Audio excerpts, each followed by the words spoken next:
On the bench today, can you even tell what this is? This is a trashed, absolutely trashed Pioneer PL518. And this is actually a repair for a customer. So, I'm not sure what we're going to get into on this one. I have not tested anything on this. The only thing I know is that, number one, well, I know a couple of things. Dust cover is just nasty. And it's all scratched. I mean, this is like... I'm going to do a polish on this, but I'm not going crazy on this. So I'm not going to go and sand that or anything like that. The customer is going to be providing their own cartridge. So I'm going to remove the cartridge that came with it. Oh, there is one. I didn't notice that. Dang. Oh, there are two. Two bad wires. So that'll have to be addressed. So I don't know if you can see that, but clips are missing on the end of those head shell wires. I don't know if I have any. Dang. So I'll have to figure out a solution for that. Clasp is broken. I did buy one of those. So put that on it. I'm just going to go ahead and remove this. It's going to have to be, and that's really just to make it easier to move this around. Nasty. It's gross. Missing feet. And the customer said that they are going to possibly 3D print their own feet for this. So, cool. I don't have to worry about feet. So, yeah, let's see what this thing is doing in terms of speed and all that good stuff. I do have another Pioneer, just junk head shell, or actually it's not a junk head shell, it's an extra head shell. Maybe I'll pull these wires off and transplant them into the head shell that this came with. Oh, that's crooked too. Interesting. All right, let's plug it in and see what happens. Up. Tonearm elevator works. That's good. I'm going to hit the lights. And here's the strobe. Let's see, this is on 33.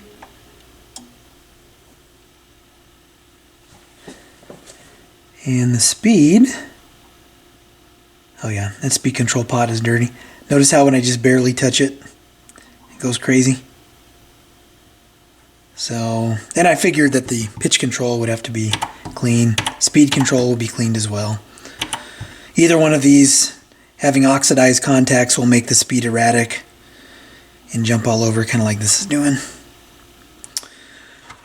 So, there's that.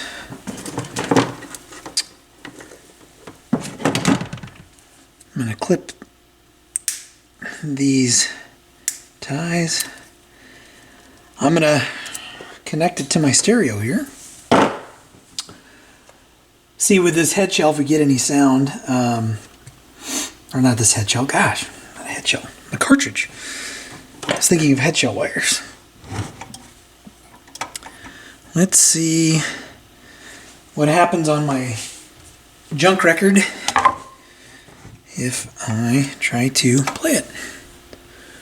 All right, power. See if I get any hum. My volume control on the stereo is getting a little dirty. There's a little bit of hum, but let's see. Huh? Sound out of both channels. So that's good.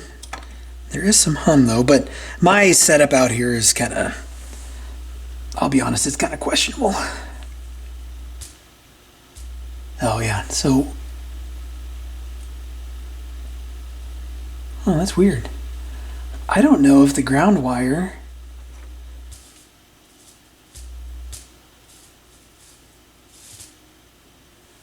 Now the hum is gone. I think the ground wire might be a little sketchy. Okay, yeah, so that hum is gone. All right. All right, so where to begin on this? Where to begin? First, I'm going to see what's going on with this status of this spindle. No, actually, what I'll do first is that clasp, because that tone arm flopping around is not going to be fun to deal with. All right, so number one, the actual tone arm rest is crooked. And I believe there's a screw underneath. Oh, no, it just kind of moves. All right, so I can just move it into position. All right. Now, I could unscrew it. What I'm going to try to do, though, is I've got a new clasp here. I ordered off of eBay. Somebody 3D prints these. So, there's the new clasp. Where are my punches? My punches are over here.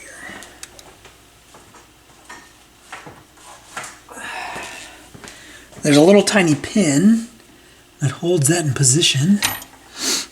And I want to make sure, yeah.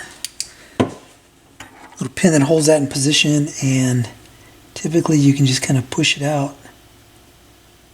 But you have to get it started from the right direction. And I think the other way is probably the right direction. I may have to pull this out anyway, just so I can get my punch back there. Well, bottom's going to have to come off, so I'm going to flip this over, see if I can remove this, and then put the new clasp on. The dogs are barking. Someone's here. Oh, interesting. Okay. Anyway, let me do that, and I'll join you when I get that that stand out of there. Well, as you can see, the bottom is not removed because, despite me working on one of these not long ago, I forgot that everything is accessible, or somewhat accessible, through the top. So, and I need to remove, let's see, yeah, I need to remove this, I think. Oh no, it's that screw there.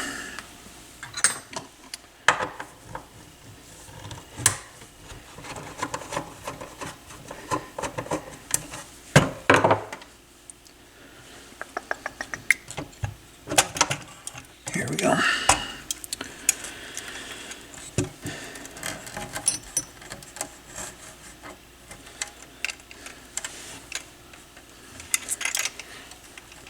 Don't want to pull on these wires too much. All right, now on that power cord. Okay, so there we go. All right, so pitch control pot right there. Gonna clean that with some deoxit. Fader lube is what I like to use. But before I do that, gotta remove this bottom plate.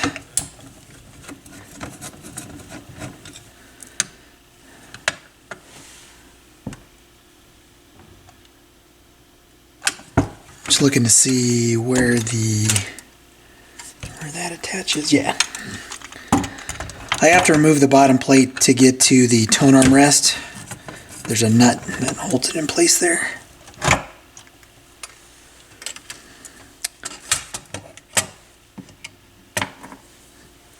So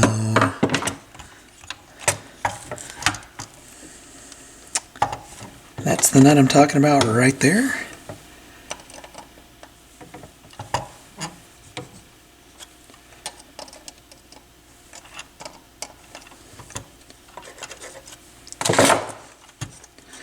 I think that clasp was like 20 bucks by the time you factor in taxes and all that stuff.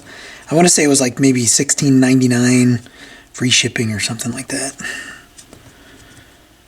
And I have bought those before. Oh, I lost a washer. And I see the washer. Okay. So I'm just going to leave that there for now. So there's the pin I was telling you about right there. Right? It looks like I would push it from the front.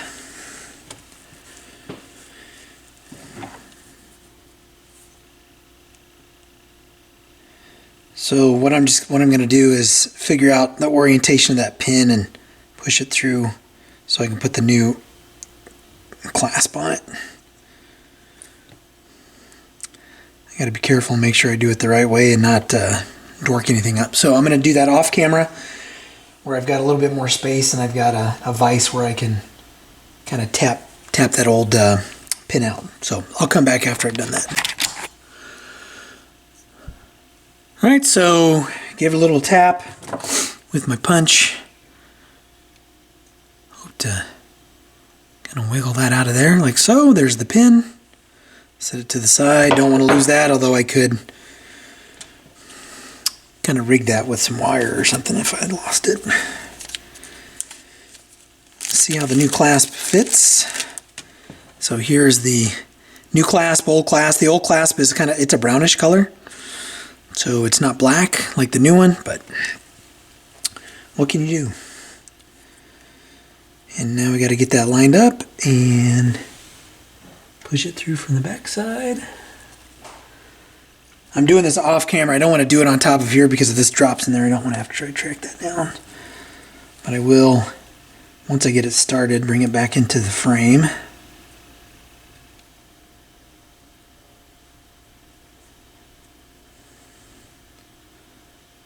Come on. There we go. So you just got to push that pin in the rest of the way. Like so. Just kind of push on it with my...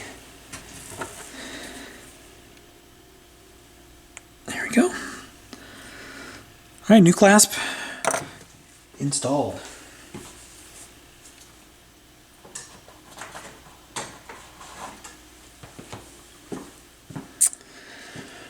Alright, so I'm going to install that rest back here in a minute after I clean the pots and that switch. Oh yeah, that pot is gummy.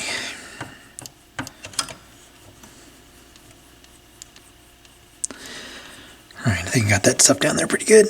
I'm going to give it a few more turns when I put it back on top, and I should be able to get a little bit of in the switch.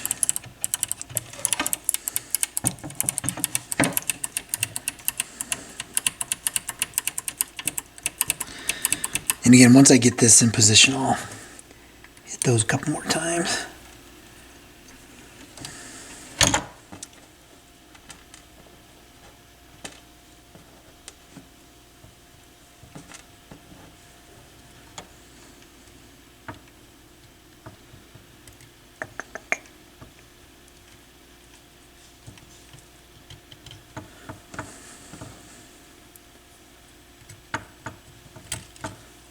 Here we go.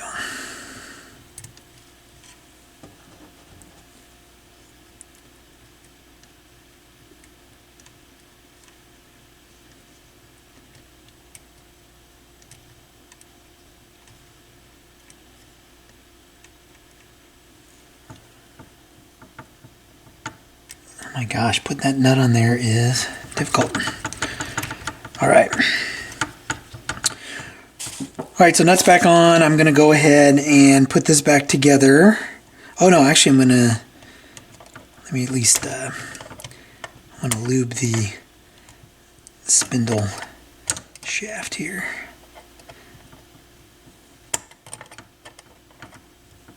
Alright, that's tight enough. Now,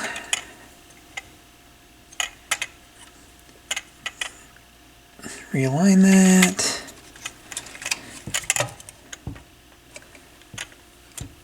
Perfect.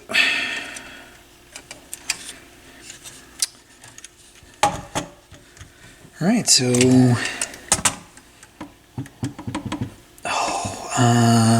there is a little locking kind of clasp right there. Where's my other screwdriver? Oh, here it is.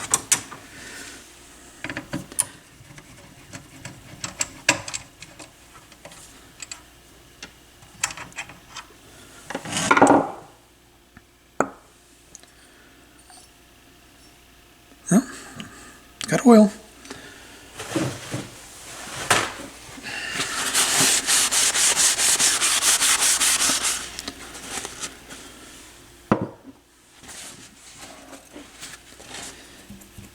See what it looks like. No, it's not too bad. All right, so I've done this in a ton of other videos. Don't need to watch me clean this out, but I'm gonna get some cotton swabs, some alcohol, clean this really good, lube it, and then put it back together. So let me do that, and then we'll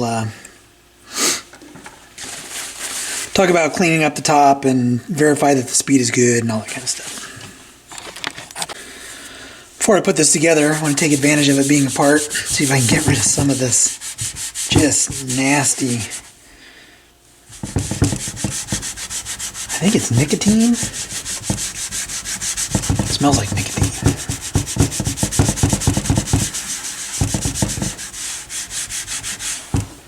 I mean, that's pretty gross.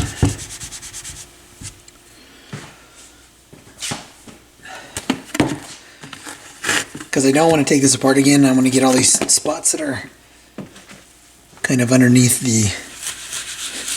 the metal, the bright work, I've heard it referred to as. And I'm not going to get this as clean as it was before, but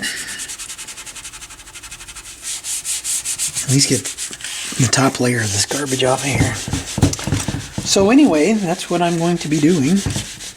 I'll come back when it's assembled and we can test it, make sure everything's still working on it and the speed's good and all that kind of stuff. So I'll catch you in a few. Looking a little more respectable. Clean this off, clean the top. So a little bit better than it was. So let's see what's going on with the speed. And the manual speed adjustment is what I'm most interested in. So I'm going to hit the lights, give it some power. New clasp. Tonearm comes up, turns on. Speed adjustment is good. Look at that, locked right on there. At 33. And that is just about, not quite centered, but it's pretty close. And 45 is pretty good. A little bit of an adjustment there, but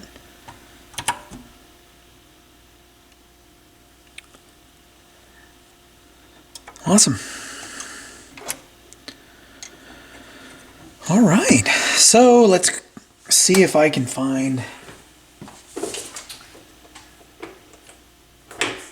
some head shell wires. Go to my stash of stuff here.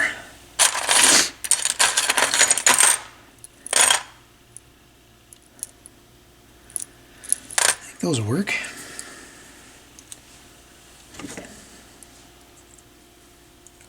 I used to buy, oh, one thing I wanted to mention. I actually found feet for this on Amazon. Somebody makes sorbothane aftermarket feet. Don't know if they're any good or not, but I think it was like $50 for 4. I talked to the owner about possibly purchasing those. And that's when he told me that he was thinking about making his own. But I thought for $50, shoot, that's not a bad deal. This is just a no-name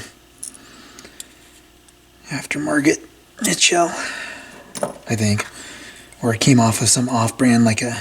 I just worked on a BSR that had almost the exact same head shell.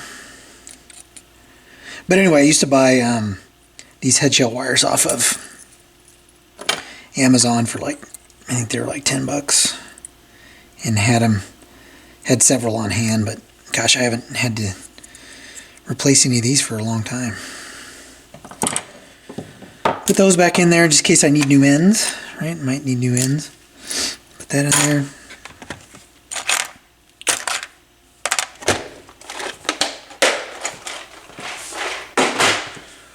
All right. Throw this in there as my test.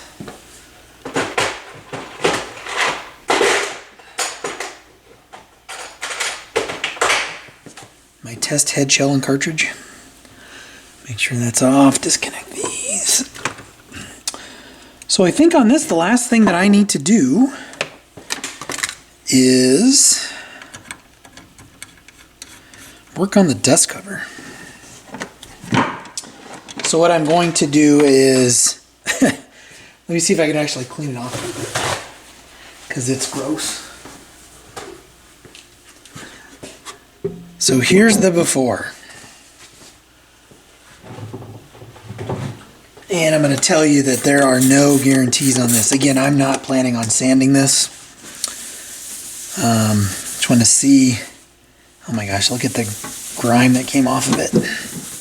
And I've noticed on these 514s, 518s, these dust covers just don't get, I don't know, they just don't want to clear up, I guess. Like they always stay cloudy. And they're always this same gross color. Again, it's got to be nicotine, right? It's got to be nicotine. And I'm just hitting it with some Windex. But, and the Windex hasn't dried. So once it dries, you can kind of see it down here. It's going to be all glazed over again. So what I'm going to do is make sure the inside and outside of this are clean. Yep. Again, I'm not going to sand it. I'm going to just use the polishing compounds that I have. I'm going to start off with Scratch X. I'm going to do Scratch X first, then the Novus heavy scratch remover, and then the fine, and see where that gets us. So I'm going to go do that and come back when I'm all wrapped up. So this is after 3 passes. Again, not going crazy. I actually talked to the owner. I told him that, I polished the dust covers, and this was like the least of his concerns. He just wanted to make sure the turntable was working because he had some stuff he wanted to do with it. So it is better. Gosh, the issue with this particular dust cover is you're never going to get rid of that yellow. It's just gross. Just gross. So anyway, I think it's better. So that wraps it up for the 518. Again, the owner's going to do a new cartridge and feet. So I'm going to wrap this up and get it back to the customer. So as always, if you like what you see, hit like, hit subscribe. Catch you in the next video.